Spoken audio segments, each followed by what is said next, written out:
The U.S. Navy changed the way it patrols the Persian Gulf after the incidents of the previous months. No more lone ships.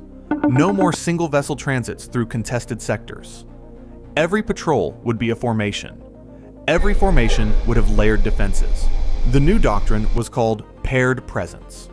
2 warships minimum. Overlapping weapons coverage. Shared radar picture. Mutual defense. The doctrine was designed to ensure that no single ship could be overwhelmed. That what happened to lone patrol boats, swarmed, surrounded, saturated, could never happen again. The IRGCN studied the new doctrine for weeks. They watched the paired patrols through coastal surveillance. They tracked the spacing, the speed, the communication patterns. They noted the response times. They identified what they believed was a gap. Then they struck, not at one ship, at both simultaneously. What followed changed everything the Navy thought it knew about paired defense in minutes. Welcome to Warfare City, where we break down the most critical military operations shaping global power. The formation was designated Patrol Element Bravo. 2 ships, the USS Whirlwind and the USS Shamal, both Cyclone-class patrol coastal vessels. Identical configurations, 179 feet, 331 tons, 28 crew each. Mark 38 25mm chain gun, 2.50 caliber mounts, 2 Mark 19 grenade launchers per ship.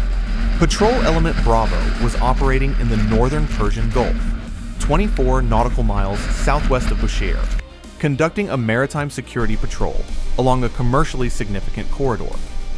The 2 ships maintained a formation spacing of approximately 3,000 meters, roughly 1.6 nautical miles apart, close enough for mutual fire support, far enough that a single swarm couldn't engage both simultaneously. That was the theory.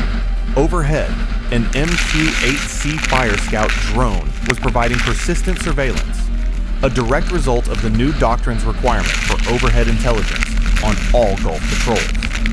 The drone's electro-optical and infrared sensors fed a continuous picture to both ships and to 5th Fleet headquarters in Bahrain.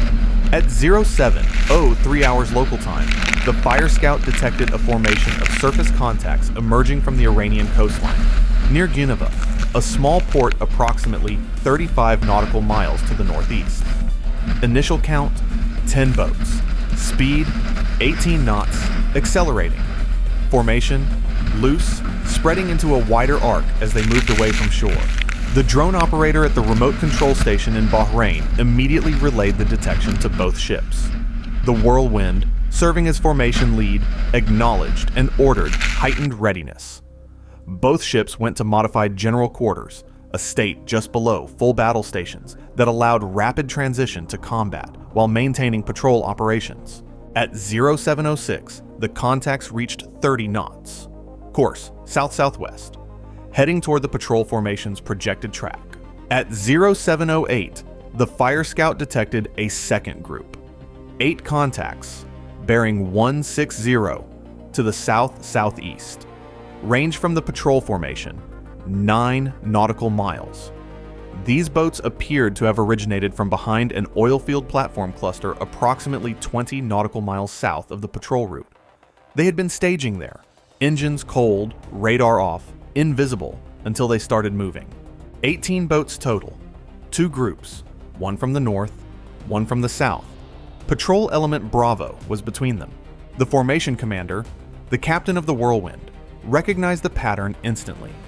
This was the same multi-axis approach that had been used against single ships in previous engagements, but now it was being applied against a paired formation. He transmitted the assessment to 5th Fleet. His recommendation: engage as necessary, while the nearest major combatant, the destroyer USS Gonzalez, 32 nautical miles to the west, closed the distance. At 0710, the formation commander made his first tactical decision. Instead of keeping both ships together, he split the formation. This was controversial. The entire point of paired presence was mutual support. Splitting the formation meant each ship would fight independently, exactly what the doctrine was designed to prevent. But the commander's logic was sound. 18 boats from 2 directions meant the engagement would split naturally. If both ships stayed together, the northern group could press its attack while the ships concentrated fire south, or vice versa. The ship's weapons would be fighting in one direction while taking fire from another. By the risk, each ship was now alone against either 10 or 8 boats. The Whirlwind accelerated to 30 knots and turned north-northeast. Course: direct intercept with the 10-boat northern group. The Shamal accelerated and turned south-southeast. Course: intercept with the 8-boat southern group. The 2 ships diverged. The 3,000-meter gap grew to 5,000, then 7,000. Mutual fire support was no longer possible. At 0712, the northern group reached the Whirlwind's weapons range. The captain ordered radio warnings, 2 transmissions on channel 16, standard hostile approach language. The lead boat responded. In Farsi, the ship's translator caught the critical phrase, "Authorized to engage American targets. Continue approach." Authorized to engage, not patrol, not intercept, engage. The Whirlwind opened fire at 0713. The Mark 38 chain gun targeted the lead boat at 1,400 meters. First burst, range finding, hitting the water 20 meters short. Second burst, hull hits. The boat slowed and began smoking. The .50 caliber mounts engaged the flanking boats. Tracer fire reached out to port and starboard as the formation spread into an arc attempting to envelop the Whirlwind. But here's what the IRGCN hadn't accounted for: the Fire Scout. The drone, still overhead at 5,000 feet, was providing real-time targeting data directly to both ships' combat information centers. Every boat was tracked. Every maneuver was observed. The fog of war that fast boats rely on, confusion, surprise, uncertainty about numbers and positions, was eliminated by a single unmanned aircraft. When 2 boats attempted to swing wide to the Whirlwind's stern, a flanking maneuver that had worked against ships in previous engagements, the Fire Scout tracked them in real time. The captain saw them on his display before they reached their intended position. He ordered a course change that brought his stern weapons to bear. The Mark 19 grenade launchers engaged the flanking boats at 800 meters. One 40mm grenade hit the lead flanker's engine mount. The boat went dead. At 0714, the Whirlwind had destroyed or disabled 3 of 10 boats in the northern group. 7 remained.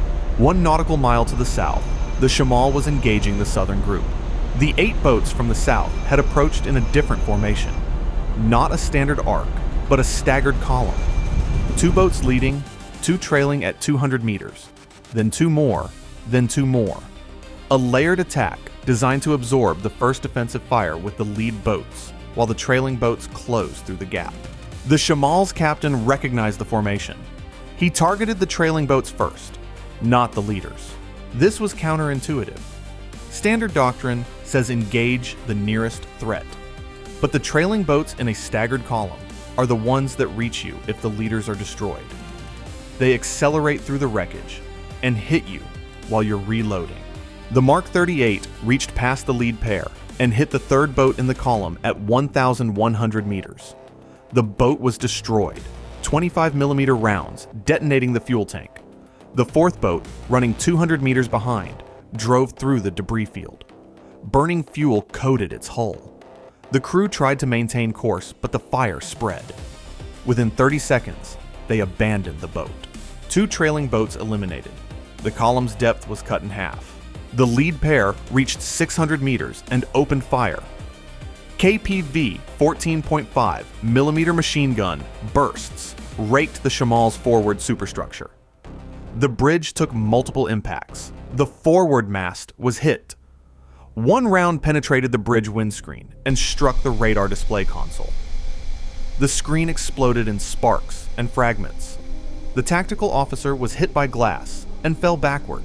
The Shamal's .50 caliber mounts returned fire at near point-blank range. 1 lead boat was hit with a sustained burst that stitched the hull from bow to stern. It capsized. The other lead boat passed alongside the Shamal at 400 meters, firing continuously. Machine gun rounds hammered the port side. The Shamal was taking damage, but it was fighting. At 07:15, the Fire Scout provided the critical update that changed the engagement. A third group. 6 more boats, bearing 090. From the east. Range. 4 nautical miles from the patrol formation's original position. These boats had been running dark. No radar, no transponders, minimum speed, positioned between the 2 main groups. They had waited for the formation to split before activating. The IRGCN had planned for the split. They wanted the patrol ships to separate. The third group was the exploitation force, designed to attack whichever ship was more vulnerable after the initial engagement consumed its ammunition and attention. 24 boats total, not 18, 24. Staged in 3 groups with the third held in reserve, specifically to exploit the paired formation's known defensive maneuver. The formation commander, still fighting the northern group, received the Fire Scout data at 07:16. 6 additional boats inbound from the east, 4 minutes from engagement range. He had to choose. Continue fighting the northern group with his full attention, or break off and address the new threat. Each choice meant leaving the other to worsen. He chose neither. He called for the cavalry. The USS Gonzales, the Arleigh-Burke-class destroyer, 32 nautical miles to the west, had launched its SH-60B Seahawk at 07:10, immediately upon receiving the first contact report. The helicopter had been inbound at 160 knots for 6 minutes. It was now 12 nautical miles away, 2 minutes from the engagement area. At 07:17, the Seahawk arrived. The pilot assessed the battlefield from 500 feet. To the north, the Whirlwind fighting 7 remaining boats. To the south, the Shamal engaged with 4 boats, taking damage. To the east, 6 fresh boats, closing at 40 knots. The pilot prioritized the eastern group, the fresh, unengaged force that represented the greatest emerging threat. First Hellfire. Targeted the lead boat. Impact. The boat disintegrated. Second Hellfire. Second boat. Same result. The 4 remaining eastern boats. Confronted with a helicopter that could engage them at range beyond their machine guns, made a rapid tactical assessment. 2 continued toward the Shamal. 2 turned and fled east. The helicopter pursued the 2 boats, heading for the Shamal. A strafing run with the door-mounted M240 machine gun hit 1 boat across the stern. Disabled. The other boat accelerated past the Seahawk's position and continued toward the Shamal. At 07:18, the Whirlwind's engagement turned decisive. The captain had methodically worked through the northern group, chain gun engaging at range, .50 caliber mounts handling closer targets. 5 of the 10 northern boats were destroyed or disabled. The remaining 5 broke off and retreated north. The Whirlwind immediately turned south. Flank speed, heading toward the Shamal. At 07:19, the Shamal was fighting 3 remaining boats from the southern group and 1 fresh boat from the eastern group. 4 threats. Weapons systems running hot. The Mark 38 barrel was approaching its thermal limit. The forward .50 caliber had already been cycled once for overheating. But the Fire Scout's overhead picture gave the Shamal's captain something no previous patrol ship had enjoyed. Perfect situational awareness. He knew where every boat was. He knew which ones were damaged. He knew the eastern boat was fresher and more dangerous than the 3 damaged southern boats. He concentrated fire on the eastern boat. Mark 38 chain gun at 800 meters. 3 bursts. The boat took hits and veered away, trailing smoke. The 3 southern boats, all damaged to varying degrees from the earlier engagement, made a collective decision to disengage. They turned east and began retreating. At 07:20, the Whirlwind arrived within fire support range of the Shamal. Its chain gun engaged one of the retreating southern boats at 1,800 meters, a long shot that connected on the 3rd burst. The boat stopped and began sinking. At 07:22, the Seahawk returned from pursuing the eastern boats and confirmed no remaining threats within the patrol area. At 07:23, Both ship captains ordered ceasefire. 12 minutes, from first engagement to silence. The toll: 24 IRGCN fast attack boats had participated. 14 were destroyed. 4 were disabled or abandoned. 6 retreated to Iranian waters or were lost in commercial traffic. The Whirlwind sustained 12 hull impacts. Minor damage: 1 crew member wounded, shrapnel from a near miss to the aft deck. The Shamal sustained 38 hull impacts, significantly more. The bridge windscreen was destroyed. 1 radar display destroyed. Forward mast antenna damaged. Multiple superficial penetrations of the superstructure. 4 crew members wounded, the tactical officer from flying glass, 2 gunners from shrapnel, 1 engineer from an electrical fire caused by a severed cable. 1 wound was classified as serious. The tactical officer required surgery and 6 weeks of recovery. Total: 5 Americans wounded, 0 killed, against 24 boats. The after-action review focused on 2 critical findings. First, the Fire Scout changed everything. In previous engagements, patrol ships fought blind, reacting to threats as they appeared, unable to see beyond their own radar returns and lookouts. The Fire Scout gave both ships God's eye view of the entire engagement. Flanking maneuvers were detected before they developed. The hidden third group was identified 4 minutes before it arrived. The formation commander's decisions: splitting the formation, prioritizing targets, calling for helicopter support at exactly the right moment, were all enabled by information that previous ships hadn't had. Leaked assessments from IRGCN post-engagement analysis confirmed this. Internal communications expressed frustration that the Americans could see everything, a direct reference to the drone's persistent surveillance. The IRGCN's traditional advantages, surprise, concealment, and the fog of close quarters engagement, were neutralized. Second, the IRGCN had adapted. The 24-boat, 3-wave, split exploitation attack was the most sophisticated IRGCN operation ever conducted against U.S. surface forces. The use of a hidden reserve force, specifically designed to exploit the paired patrol doctrine's known behavior, showed that Iranian naval planners were actively studying and countering American defensive adaptations. The arms race was accelerating.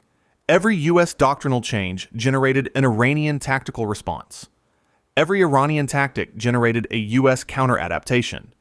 The cycle was getting faster, the engagements more complex, the margins thinner. CENTCOM's response was predictable: more assets. Patrol formations were expanded from 2 ships to 3. Helicopter escorts were made mandatory, not optional. Fire Scout deployments were doubled across the Gulf. But the formation commander, in his debrief, offered a more nuanced assessment. We won because we could see the battlefield. The IRGCN lost because they couldn't hide. The day they find a way to hide from the drone is the day the math changes again. Both ships were repaired. The wounded recovered.